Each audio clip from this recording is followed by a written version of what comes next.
గతంలో కూడా ఏసీబీ విచారణ కూడా వెళ్ళాం. గతంలో కూడా జరిగింది. విచారణ జరిగినప్పుడు ఏమైంది, ఈ కేసు అనేది ఫాల్స్ కేసు అనేసి గతంలో కూడా చెప్పింది. అయినా కానీ డైవర్షన్ పాలిటిక్స్ చేయడం రేవంత్ రెడ్డి గారి ముఖ్య ఉద్దేశం. ఇంకొకటి ఏంటంటే కక్ష సాధింపులు చేయడం తప్ప ఇంకా ఏమీ లేదు. ప్రజలకు ఏమన్నా ₹1 పని చేస్తున్నారంటే మేలు జరుగుతుందంటే ₹1 కూడా మేలు జరగట్లేదు. మేము ఒకటి అడుగుతున్నాము, మీరు ఇచ్చిన 6 గ్యారంటీలు 420 హామీల గురించి మేము అడుగుతున్నందుకు ఉద్దేశపూర్వకంగా మీరు మా మీద కేసులు పెట్టడం జరుగుతుంది. ప్రశ్నిస్తే కేసులు పెట్టుతున్నారు.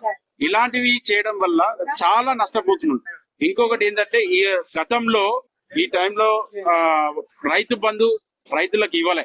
లాస్ట్ వర్షాకాలంలో రైతు బంధు ఇవ్వలే. మళ్ళీ వర్షాకాలం వచ్చింది, మళ్ళీ ఇప్పుడు కూడా రైతు బంధు పడలే. రైతులు అన్నో రామచంద్ర అన్నట్టు ఉంది ఇప్పుడు వాళ్ళ పరిస్థితి.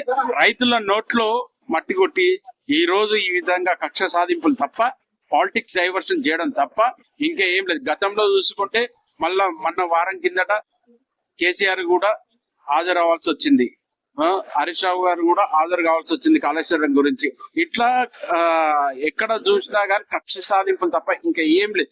ఫ్రీ బస్సు పెట్టిరు, ఆటోలో పంచాయతీ పెట్టిండు, సాటర్లో తవుడు పూసి కొట్టుకోండ్రా బాబు అన్నట్టుంది ఈ పరిస్థితి. గురుకుల పాఠశాలలో మొన్న 12 పాఠశాలలో ఎత్తేయడం జరిగింది. మళ్ళీ తర్వాత మంచాలు కొనడం, గురుకుల పాఠశాలలో మంచాలు కొనడంలో ₹16,000 ఉన్నదాన్ని ₹32,000 చేసి ఏముంది, ఎక్కడ చూసినా స్కాము. గురుకుల పాఠశాలలో కనీసం వసతులు కూడా లేకుండా ఉన్నది.